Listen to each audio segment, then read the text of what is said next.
Hey. Come on then. My personal feeling is that I'm always wary of reports because they can divide industries, but I've always held the thought that if you put in less into meat, if there are less chemicals, less antibiotics, less medicines going into meat and milk, then surely the resulting product's got to be better in the long run.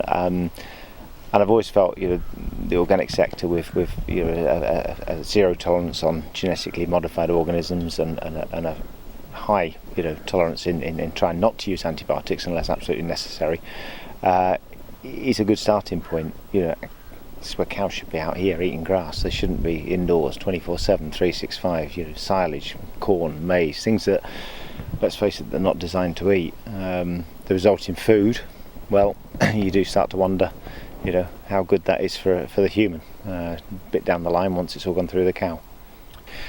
I think there's a number of reasons. If you wanted to summarise it, I think people want to know what's in the food. There's a degree of traceability. There's a point where you can go and buy something from a supermarket, but really beyond that you don't know where it's come from. It's got a name on the packet, it may have a brand, it may have a consumer website to go and look at, or a telephone number to call, but an increasing number of people are finding local farm shops, local butchers, where really they can start asking the questions, well, where did this pig come from, and what sort of life has it had, and people are more interested. And also the other issue we've got is what's gone into it, and people are more aware now, I think, in recent times of what they eat than we have been for a long time. We've been through, I think, from the Dig for Victory campaign, where there was a real need to increase productivity in agriculture, through to a boom in agriculture, through the butter mountains and the wine lakes and the milk lakes and all these problems, to a point now where we probably throw 50% of all food away. Well, that to me is we need to be producing a bit less, but we need to be producing and eating quality food.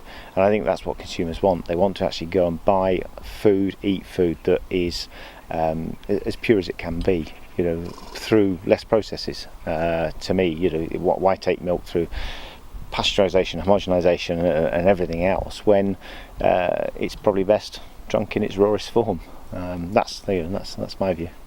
I mean, there are some more sort of input costs. Organic feed, animal feed, is probably about a third more than non-organic animal feed, but the sector is growing, and it's growing quite fast, and there is a demand now for pure foods. I mean, the sector in Europe, as in Germany and the Benelux countries, over the last 10 years has grown tremendously. The UK has taken a bit of a hit, and it's only just this last year that people have really got behind it and suddenly said, well, no, we do want to embrace the organic food market. And I think people converting organic and going to organic, it's not...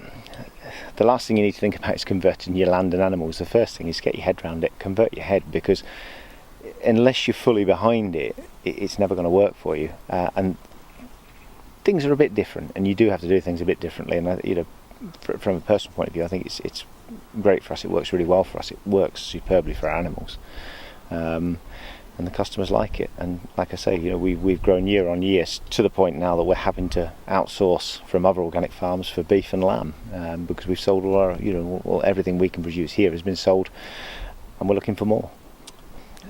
Consumers are in many brackets, and you've got the bracket that I just want it as cheap as possible. I don't care about 2 hens for a £5. I don't care they've had a short 60-day life, they've been fed antibiotic medicated feed, they've sat in their own feces, and their skin's burnt, and they can't stand up because they're too fat. You'll always get that consumer, and they're the most difficult ones to sort of change perceptions of. But to me, it's about lifestyle choices. What you put in your body is perhaps a bit more important than that new car or that new holiday or that latest iPad or iPhone. So you'll always get that sort of group of consumers. But then, right across the spectrum, you've got consumers that want to actually know where their food's come from. They want the traceability, and they want to know it's GMO free, that antibiotics haven't been used, and that the animal is as natural as possible. And they are prepared to pay a bit more money for that. But to me, that's where we need to go with food. We need to perhaps be less reliant on meat proteins and dairy proteins, eat less of them, maybe even half as much as we're eating now, but we need to be eating better reared, slower reared, and quality proteins from meat and dairy, and paying quite a bit more for them. I can't think of a better time for the organic sector than now. People are truly interested in what they eat, and to me that's great. We've got the sound of cows eating all around us. This is wonderful. But they're truly interested in what they're eating, and people are passionate about what they're eating now. And to me, I think the organic sector's given them that it's a no frills pack or whatever, but it's honest about what's inside it, and that's to me where we need to be with food. You know, I want to know what an E number is. I don't want to know the E number. I just know what it does to me, or better still, not have it in my food. So I think that's where consumers are heading, I'm hoping.